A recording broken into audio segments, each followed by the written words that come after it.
Ladies and gentlemen, mayong buntag. Again, mayong buntag. Okay.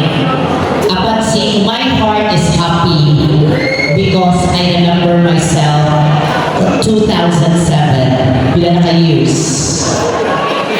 Pila? 18. No, so 18 years ago, I was like you, wearing like that, doing the dream that I want to become. At first, I understand, number one, I would describe myself 2006, no, 2007. I'm very thin, gamay, as karon. In terms of looks, walang upload yung pictures, ayun mo, kung sino nakita karon, walang nawang sa una. Medyo nakot lang. Tapos, akong outfit sa una is I'm only wearing a medical shirt. A robe with a stethoscope. Kaya sinahan all the medical doctors, please stand up, mga practitioners, doctors. Anong doctors niya? Nasa doctor. Stand up, be proud. Wow.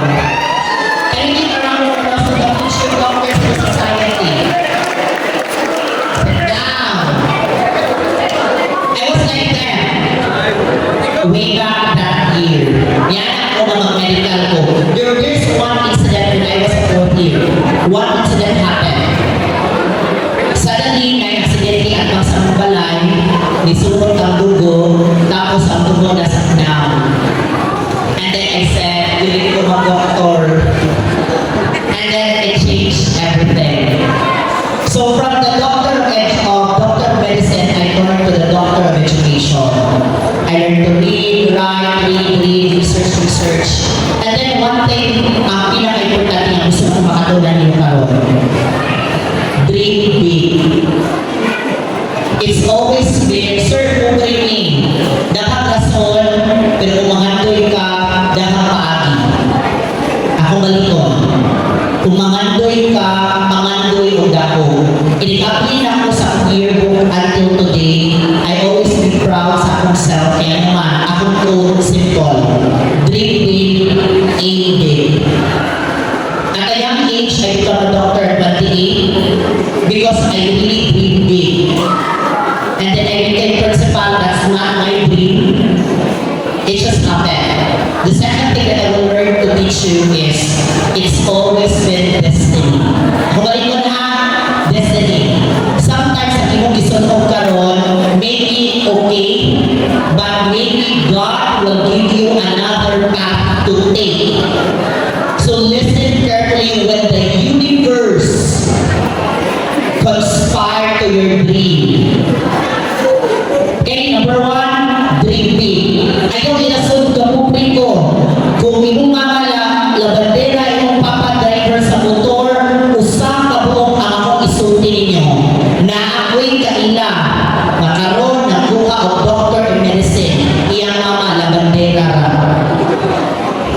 So it does not define your dream. What defines your dream is you yourself who aim big.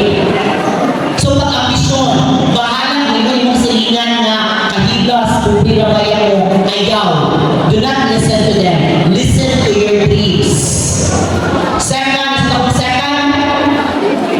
let the universe conspire to you.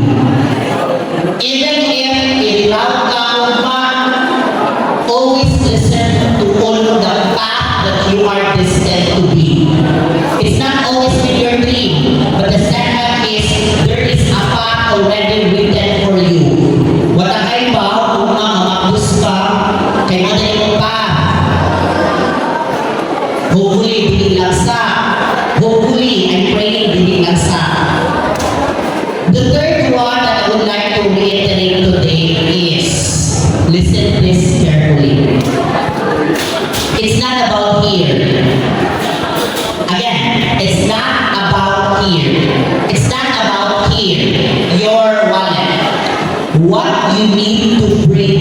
within yourself is your heart to do everything you want. Every day, look into the mirror and says, wapuhan ako eh. Wapahan ako eh. Pero hindi na ako pasagot. Always look in the mirror and says, I want to be this one. I want to be this one. Kung hard ka always face again. Trabaho sa karutin, ang tigong ko, I want to be like this woman. Never stop dreaming. But the most thing that I would like to learn from you, the third one, is always tell yourself every morning what you are and what you will become. Never say, bugong ako, never say. Never say like that. Because it's not about intelligence, it's not about the money, it's the heart and the will to go forward. So take that courage and take the path that you want to become. Top 3 that I would like to welcome you for this career. Listen today, there are a lot of schools available for you. Grab those schools, then interview, shop, get their brochures, ask questions, ask about scholarship, ask about their courses, ask what you think you deserve, not because maura na ang imo. It's just like ayaw pamili o hindi mo deserve. Because at the end of the day, there is someone deserve for you. Okay? So, without further ado, I would like you to enjoy the day. Today is career. Wear that outfit. Kung nagpari ka, bibitaha ang mga silingan. At ito nagpari, ganina. Nasa ito'y nalinaw kayo kay nag-fashion designer siya, si Cloud. Na ako'y mga babae na nag-militan, kaya sila military women. Women are all military women. Walo! Hindi ka makita sa itong mga kwan kasi ng military. Okay, nakatay itong military men and women and personnel. Police, marine, military, pinatulos. Isa na mga panglalaki na trabaho pero ibuhat sa babae. Can I see the hands? Babae sa panglalaki na trabaho pero wawag sa babae. Is that not mga babae? Can you give a round of applause to them? Why? It does not define their gender. This individual have a dream to become somebody where men has that job. Where men only can do that job. But nowadays, women can do. Now, can I see the hands sa atong mga umaabot, mga attorney, mga negosyante, mga nagsigo, mga preso, principal, long sleeve. Sorry. Kalino, sorry, my apologies. Sige, can I see the hands of the mga, stand up. Katong mga nakakasido, mga umaabot, negosyante, mga nakakwarta, mga nakakwarta. Mga tawag na ito ng mga $1 million. Wow! Okay, lalaki na yan ako eh. Ay, magtapusin, tigawin din naman o. Okay, can we give a round of applause to them? Next. All of your job are very equal. With the status today of what is happening in our country, we need like you, honest and able to work properly. Enjoy the rest of the day and welcome you all for this career day. This is for you and this is meant for you. Have the rest of the day. Good morning. Thank you, Dr. Martha, for your valuable message. To begin, it's my honor to introduce our first speaker from Pesto. Let's give them a standing round of applause.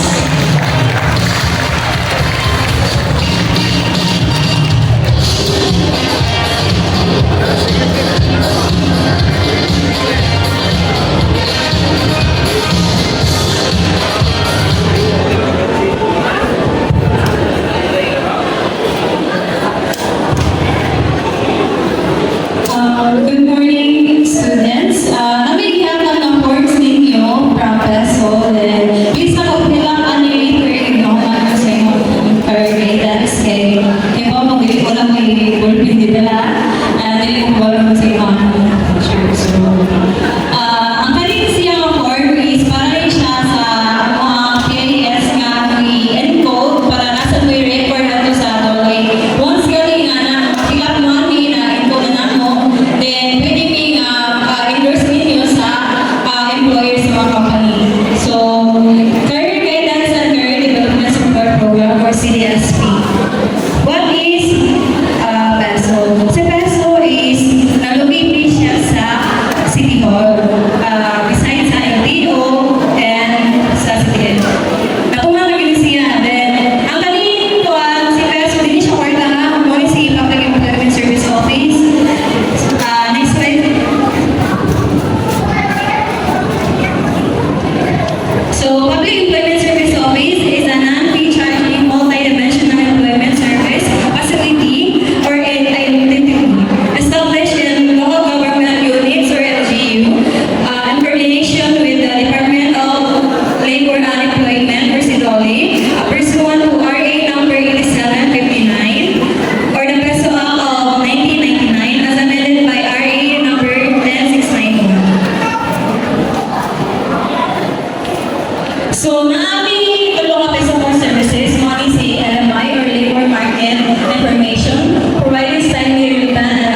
highest share and penetration of 610 GRDP share.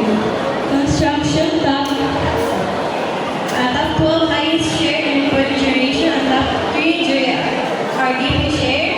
While agriculture, forestry, and fishing, the top 9 highest share and penetration and top 2 GRDP share.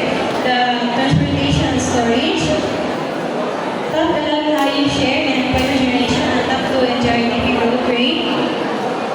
The other services activities is top 7 share in employment generation and top 3 in GRDP growth rate. While the electricity and water and waste management is the top 10 highest share in employment generation and top 5 GRDP. So the emerging industries is only CIT or information communication, creative industries, arts and entertainment, creation, agro-processing, salt industry, coffee and cacao industry, real estate and ownership buildings, infrastructure and logistics including LGU, energy or renewable, solar, wind, hydro or renewable, mining and quarry, wholesale and retail trade.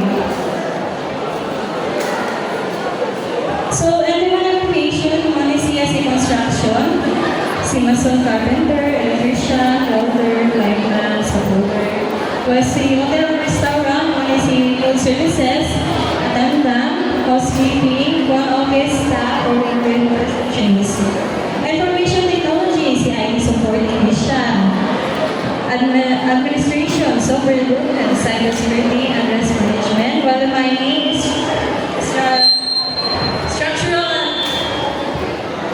structural under mining engineering, jeweler or less technician, while the wholesale and retail, wholesale and business development operation and logistics, purchasing and supply chain and retail management.